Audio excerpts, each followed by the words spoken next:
So starting at the very beginning, the purpose and reason for being in the physical plane is that when we were breathed forth from the heart of God as sons and daughters of God, our Father, Mother God determined that we are going to be expansions of God's light. And we were invested with the creative faculties of thought and feeling, and we were given the gift of free will.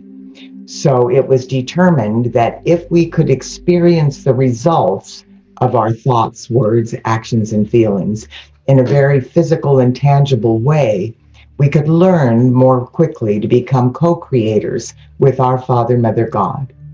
So we were stepped down into the third and fourth dimensional frequencies because time and space only exists in those lower frequencies. So to be held within the constraints of time and space, so we could see the results of our actions more quickly, we were given and took on third dimensional bodies, our physical body, our etheric body, our mental body, and our emotional body. And we were given the gift of free will. But so that we would learn the laws of creation quickly, the plan was that we would observe all the patterns of perfection in the causal body of God, and through our unique, individualized I am presence, seeing things in new and different ways, we would be able to combine those patterns of perfection into new expressions of divinity that had been previously unknown, thus expanding the borders of the kingdom of heaven on earth. Our Father, Mother God wanted us to be free to spend our life force learning how to be co-creators with our Father, Mother God. So they made a covenant with us and with the elemental kingdom. And the elemental kingdom, that is the physical, etheric, mental, and emotional realms of earth, comprised of earth, air, water, fire, and ether. The mighty Elohim are the highest octave of the elemental kingdom. They're known as the builders of form. And within that, there are the directors of the elements, the directors of the earth, air, water, fire, and ether. And then there are the elemental beings associated with those elements that draw unformed primal light and manifest it physically. So the elemental kingdom has created our earthly bodies, which are just the car we drive and navigate around in this physical plane. Our physical body is associated with the earth element, our etheric body, the air element, our mental body, the fire element, and our emotional body, the water element. So for our existence, we were also then assigned a body elemental, a being that would go with us lifetime after lifetime to assist us with our earthly bodies and help our earthly bodies exist. So the covenant with the elemental kingdom was that these beings of light had made a commitment to God to create for us an elemental existence that we've known metaphorically as the Garden of Eden, so that everything that we would need to sustain our physical bodies, water to drink, air to breathe, food to eat, shelter that we would have, everything we would need to easily take care of our physical bodies would be made available to us so that we would not be distracted by having to work and slave just to sustain these bodies. And at that time, this was prior to the fall, there was no such thing as aging or disease or deformity or mental illness and the maladies that resulted from our misqualification of our gift of life. So we had perfect vehicles. And our covenant with God is that there is always the out-breath and the in-breath of God. Our life force, we receive God's life force. This is the out-breath of God. And then we receive that life force, we send it forth qualified with our thoughts, words, actions, and feelings. And then that energy returns to us through the law of the circle on the in-breath and returns back to God.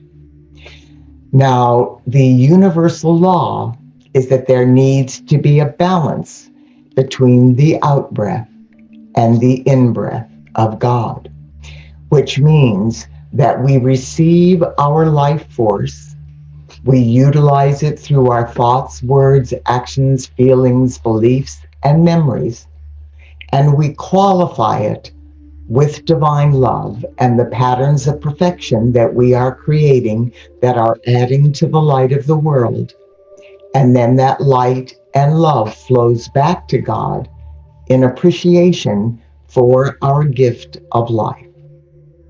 So our covenant with God is that the elemental kingdom would provide everything we need to sustain our physical body without effort on our part, and that we would use our gift of life, our life force, to create previously unknown patterns of perfection, to add to the light of the world, and to send back to God as appreciation for our gift of life. Well, when we experienced the fall, we began using our gift of life in ways that were not balanced with love. And so we began creating discordant frequencies.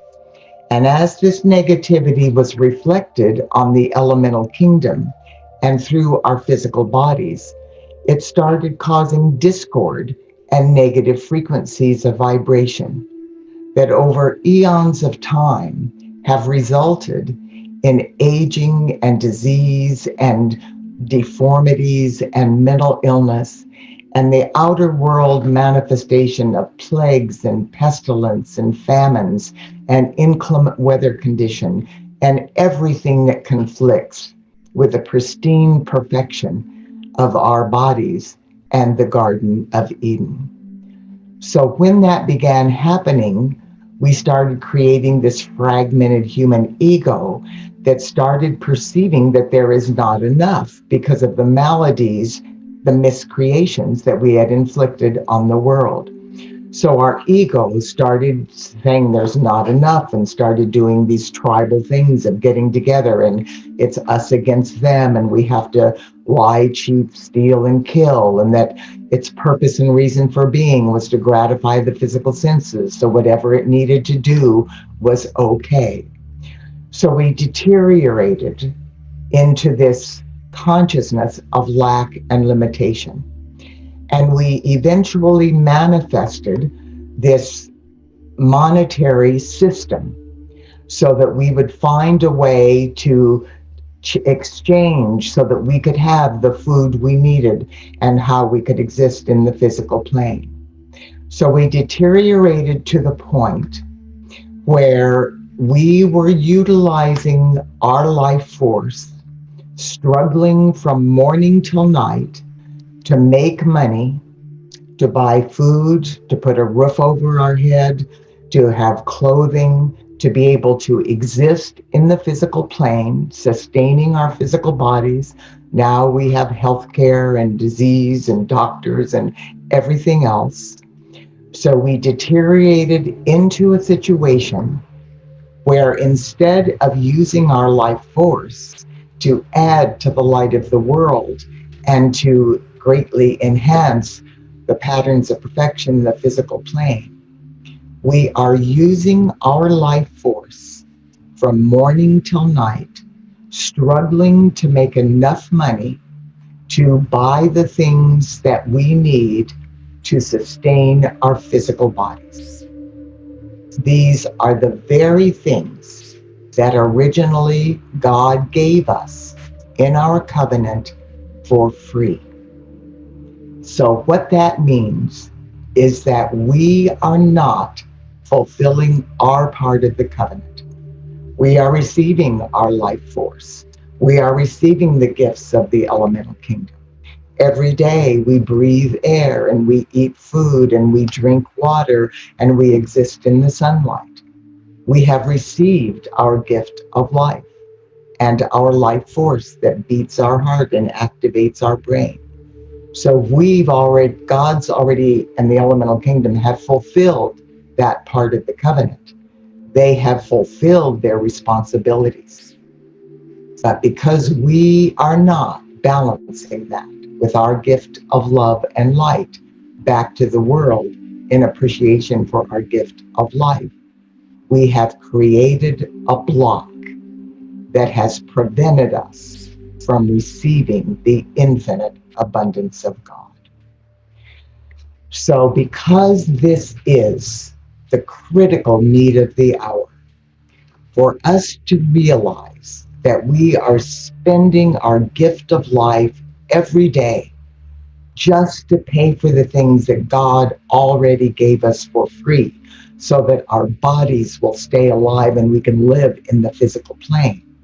If we can comprehend that, we will realize that to move out of that trap, out of that oppressive situation that has prevented us from receiving the abundance of God, all we have to do is start fulfilling our part of that covenant. So that is not a monumental shift. That is an adjustment that we can daily, this moment, begin shifting through our thoughts, words, actions, and feelings. Now, it is not by chance that we've had this global timeout, this massive shutdown that has literally stopped millions and millions of people from being able to receive the income and livelihood to sustain their physical bodies the way they have in the past. We use pain as our motivator. When we fell into this dense place, as long as we're comfortable, we'll stagnate forever. But if we run into a financial crisis that is terrifying, we start scrambling around to find out, what can we do to change this situation? What can we do to start creating an income so that we can survive and our families can survive in this outer world? So there is a consciousness now, a willingness for humanity to perceive that abundance is our divine birthright. And this weekend, as we connect with the knowing and the oneness of all life, which is a major shift of our consciousness, we are also receiving higher frequencies of the golden radiance of God's infinite abundance and eternal peace. So I want to talk about that simple choice, that slight adjustment in our awareness. We need to accept that, of course, we are in a situation. We have to feed our bodies. We have to put a roof over our head. We've created this situation. So it's going to shift. It's gradually going to evolve.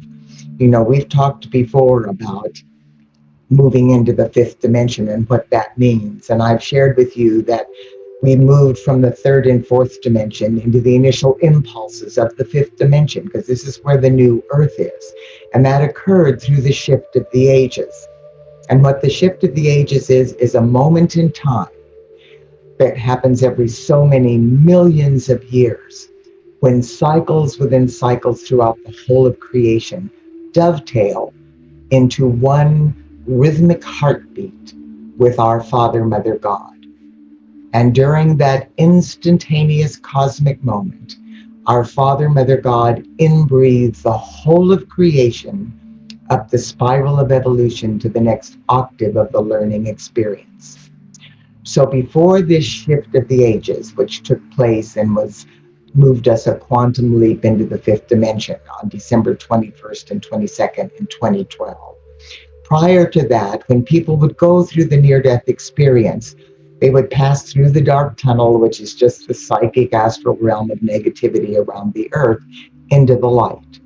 And there they would see their loved ones. And regardless of the condition of the physical body of their loved ones when they left the earth, in that dimension, they were always vibrantly healthy and in their prime. They were living wonderful lives. No one there was struggling to pay a mortgage or struggling to put food on the table, but rather they were drawing unformed primal light substance, and from their thoughts and feelings, manifesting and creating outer world templates that the elemental kingdom would create and respond, manifesting for them. Well, this was the fifth dimension. After the shift of the ages, our loved ones in the fifth dimension, which we thought of as the heavenly realms, ascended into the sixth dimension. So they're in even more glorious frequencies of light now.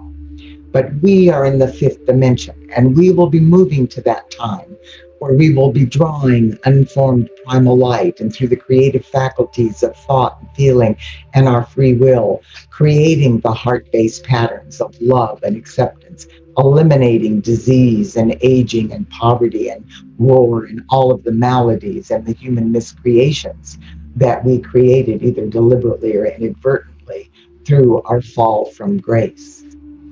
But until we manifest that, now we are in the process. That's not going to manifest just because we wave a wand and transform it. It's going to manifest because we change our consciousness and start functioning from a place of prosperity consciousness instead of poverty consciousness. So to begin with, yes, of course, we have to put food on the table and a roof over our head. And we have to have food, ways of paying for all of the things that are sustaining our physical body. But what we need to do in addition to that is we need to realize if all of our efforts, our life force, is just being spent on things that sustain our physical bodies, then we are manifesting and sustaining the block to our infinite abundance. We need to be using our life force in ways that are over and above, in addition to sustaining our physical bodies. We need to use our life force in ways that are adding to the light of the world. So what does that mean? Well, for one thing, a slight shift of consciousness is just focusing every day with every breath we take, knowing, okay, this is the moment in my life, this situation, from the moment we wake up in the morning and get out of bed till the time we go to bed, every single person, place, condition, or thing that interjects itself into your life, even the media, even the negative reporting, even the fear of coronavirus, that you say, how can I detach from all that negativity and hold the immaculate concept, the divine blueprint, or the highest good? So when those things come up, instead of buying into the fear, flood it with divine love, knowing that this is serving a greater purpose, and that purpose is the awakening.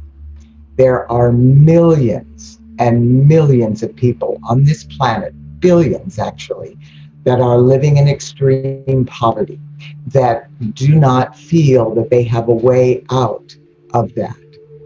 But by beginning this process of shifting every single day, so first step is, no matter what we're doing, to come from this place of love, recognizing the divinity, the I am presence within every person, regardless of how abhorrent their outer world behavior is. That is only occurring through their fragmented and fear-based human ego. Their I am presence is always aligned with God's will and the highest good. So communicate and interact with every person's I am presence in a way that handles the situation with love. Now, this doesn't mean making ourselves a doormat, but it means handling it from a place of divine justice and love. And sometimes what we're seeing in the outer world, there needs to be some intervention of some kind, but it can be done from a highest place of divine love. And of course, spending our money on the things other than just sustaining our physical body. We certainly need to bless our money. We're grateful for our money when we buy our food and pay our mortgages and our car bills and our utilities and all of that. Yes, bless the money. Be grateful for the money, but realize that this is money that is just paying for things that God already gave you for free. So it is not an additional gift of life to balance God's life force that He is giving to you. So, how do we do that? How do we add to the world? Well, we can do it in myriad ways. Everything we do that expresses love from our heart adds to the light of the world. Admiring a beautiful sunset, playing with our children, loving our family, coming from a place of compassion. These are the things that we're witnessing in the outer world now because of the horrific, painful things that are happening. Hearts are opening in new ways. I know there's still some of those digging in their heels with this fear-based consciousness of separation and prejudice and discrimination, but that is not the masses of humanity.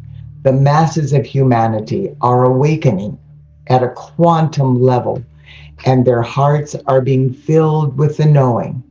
We are seeing through the coronavirus how people that we have taken advantage of or taken for granted, how the grocery store workers and the health workers and the garbage collectors and the people delivering postage and mailings and the people that are keeping us alive through the food industry, how desperately we need them for our survival. And we often have just discounted them.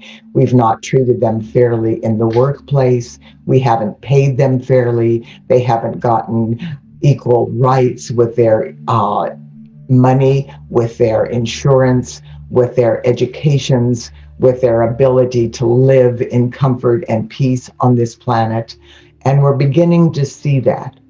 And so now we see these massive protests that are going on to shift that level of us against them consciousness. And I was awake and available in the 60s. And in the 60s, there were war protests, anti-war protests from the Vietnam War. And the college kids, I was in college at the time, the college kids were protesting and active about that. The civil rights movement was also going on, but the civil rights movement was predominantly by Black people. And even though Martin Luther King and people were protesting, and there were people coming down from the South, white people coming down from the South for those marches, some of them were murdered by the Ku Klux Klan for intervening in that way. But the largest number of protesters for desegregation and all that was going on in the South were actually the Black people marching for their own independence. We can see that is not the case now. In 2018, the consciousness codes, the higher level of consciousness codes in the millennials and the children that have been born since harmonic convergence in August of 1987, those consciousness codes were activated and contain within them viable solutions and ways for correcting the maladies that the fallen consciousness of humanity has inflicted on this planet. So we see the millennials and the children out in full force activating. In 2019, the 12 fifth dimensional crystalline solar strands of humanity's DNA were activated, so that the masses are receiving higher frequencies of light that are allowing them to begin to hear the I Am presence within their own heart flame. And they are beginning to respond to this heart-based knowing of shift and change in the outer world. This year alone, since the birth of 2020, through the gateway of the eclipse series that we experienced from Christmas Day through January 10th, we moved through what is the beings of light have referred to as the 13th gateway. The earth is now in the crystalline fields of the fifth dimensional new earth in ways we had not experienced before. And we have entered new cosmic coordinates that are allowing us to receive higher frequencies of energy.